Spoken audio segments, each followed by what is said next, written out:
Estamos aqui próximo à igreja, acabou o culto, mas nós estamos passando em cada esquina dessa cidade e cumprindo o ídolo de Jesus, a qual ele disse: ide por todo o mundo, pregai o evangelho a toda criatura. Quero dizer que nós estamos embasados na Constituição Federal, no artigo 5, inciso 6, que nos dá liberdade religiosa de parar em qualquer esquina dessa cidade, desse estado, desse país e pregar a palavra do Senhor. Nós costumamos fazer esse trabalho de evangelismo na seca, mas as pessoas nos ligou e nós estamos fazendo agora a época de chuva e nós estamos pregando mais uma vez, passando nessa mesma esquina, falando do amor de Jesus. Eu não vim aqui pregar uma placa, nenhuma religião, porque igreja nenhuma salva ninguém. Quem salva é Jesus. Nós estamos aqui para pregar o nome de Jesus. Eu quero nesta noite fazer uma oração pela sua vida. Você que me ouve no seu lar, aonde o som estiver chegando, eu quero orar pela sua vida. Jesus, nós estamos aqui no teu nome mais uma vez. Eu peço nesta noite, Senhor, que a sua misericórdia esteja alcançando vidas, famílias nesta noite. Jesus, eu oro pelo pai de família, pelo filho, pelo neto, pelos avós. Eu oro por aqueles que perderam entes queridos. Senhor, que o Senhor venha confortar os corações. Eu oro por aqueles que estão enfermos. Se é da sua vontade, que o Senhor venha curar em nome de Jesus. Meu querido, eu quero ler um texto da palavra do Senhor que está no Evangelho segundo João, capítulo 3, o versículo 16, que vai dizer: porque Deus amou o mundo de tal maneira que deu seu Filho unigênito, para que todo aquele que nele crê não pereça, mas tenha a vida eterna. Ei, talvez as pessoas não deem importância a esse texto, mas a Bíblia é bem clara quando vai dizer que Deus amou você de maneira tal que Ele deu a vida do único filho que Ele tinha. Eu pergunto nesta noite a você que está me ouvindo no seu lar, no seu momento de lazer, a você que é pai, você que é mãe, você que é avô, eu pergunto nesta noite: você daria a vida do seu filho ou do seu neto pela vida de um ladrão, de uma prostituta, de um assassino, de um drogado? Você daria a vida do seu filho? Eu tenho certeza que você não daria. Mas a Bíblia vai dizer que Deus deu a vida do único filho que ele tinha. Único significa unigênito, significa único.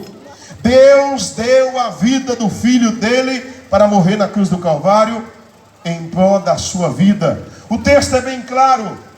Lá no capítulo 9, e versículo da palavra do Senhor de Apocalipse, o texto, o capítulo 13, versículo 8, vai dizer assim: que Deus preparou Jesus Cristo para morrer na cruz do Calvário, Deus da fundação do mundo. Então, quando Deus começa a preparar o mundo, Ele já sabe que Adão e Eva vai pecar no jardim do Éden, porque ele é conhecedor de todas as coisas. Então Ele prepara Jesus Cristo para morrer na cruz do Calvário. Ei!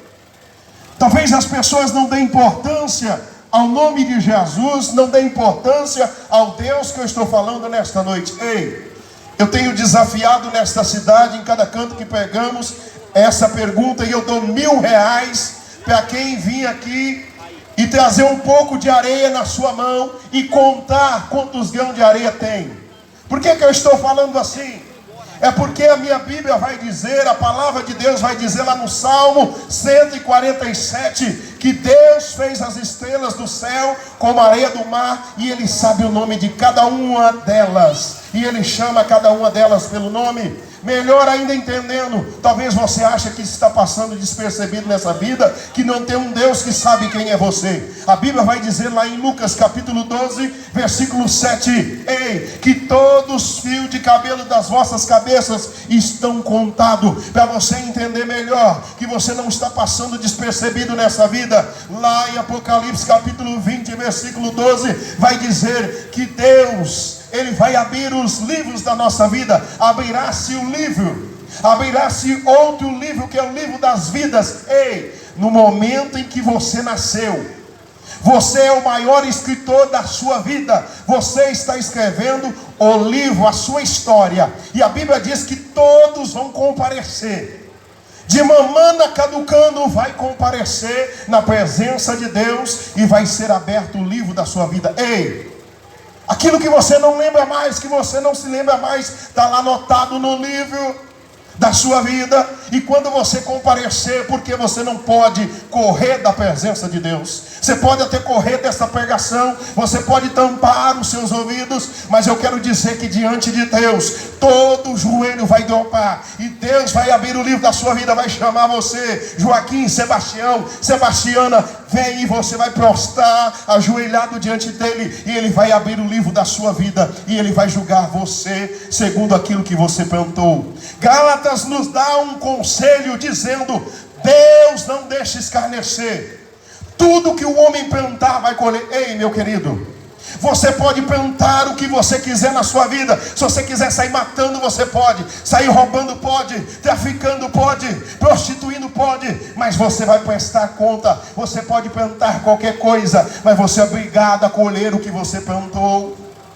Eu pergunto nesta noite, eu não estou aqui para te converter a nenhuma religião ou placa de igreja, conforme eu disse. Eu estou aqui para lembrar a você que você não é eterno. No momento em que você nasceu, nós nascemos. A única certeza que temos é que um dia desceremos à sepultura. E eu pergunto nesta noite a você: aonde você vai passar a eternidade? É uma pergunta que você pode responder. O Espírito Santo de Deus vai saber aí no seu pensamento que você está respondendo.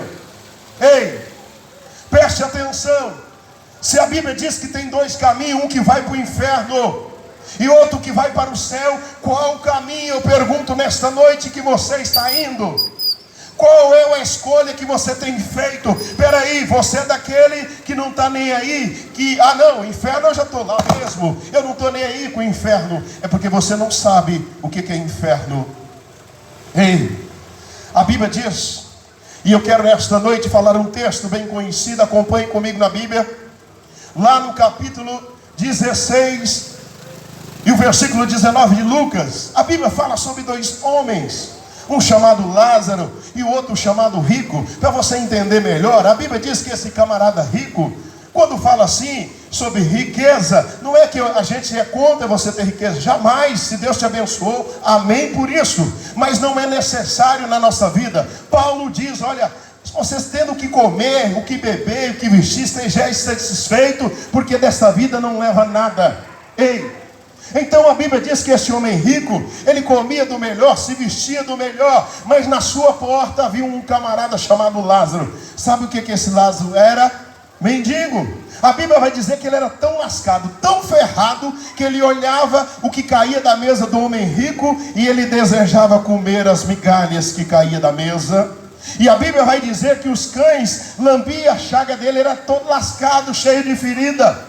Mas uma coisa eu aprendo nesse texto, que as pessoas não param para perceber: esse camarada servia a Deus com as suas feridas, mesmo passando necessidade. Eu vejo às vezes alguns crentes dizendo: ei, você tem que ser rico, você tem que ser próspero. Ei, meu querido, Jesus falou, está alertando na sua palavra, meu querido: no mundo tereis aflição, mas tem de bom ânimo. Tem crente que não consegue passar a luta. Tem pessoas que não passam luta porque não se ensina mais que o crente tem que passar por luta. Você vai sofrer, mesmo aceitando Jesus, você vai passar por luta. Mas Jesus falou: olha, peraí, eu vou te dar uma luta que você vai poder suportar. Eu não vou te dar nenhuma luta que você não possa suportar.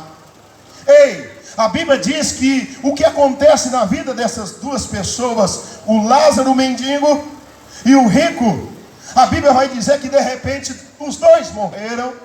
E a Bíblia vai dizer que o rico foi sepultado. Eu imagino, eu faço aqui uma conjuntura, que este homem, Lázaro, é tão lascado que ninguém lembrou para enterrar ele. A Bíblia não diz, eu faço a conjuntura que esse camarada nem foi enterrado. Mas o rico, eu imagino que as pessoas, se tivesse carro de som na época, que agora virou moda, enterro, alguém com carro de som na frente, tocando aquilo que o camarada gostava na vida, eu imagino que as pessoas avisaram, porque esse rico era conhecido. Mas Lázaro era um ferrado que ficava na porta do homem rico, desejando comer as migalhas que caíam da mesa, mas ele servia ao Senhor. Sabe o que o texto vai dizer? É que este homem rico, no capítulo 16, versículo 23, ele se depara no inferno. Ei, preste atenção. Para as pessoas que não sabem, o inferno é embaixo.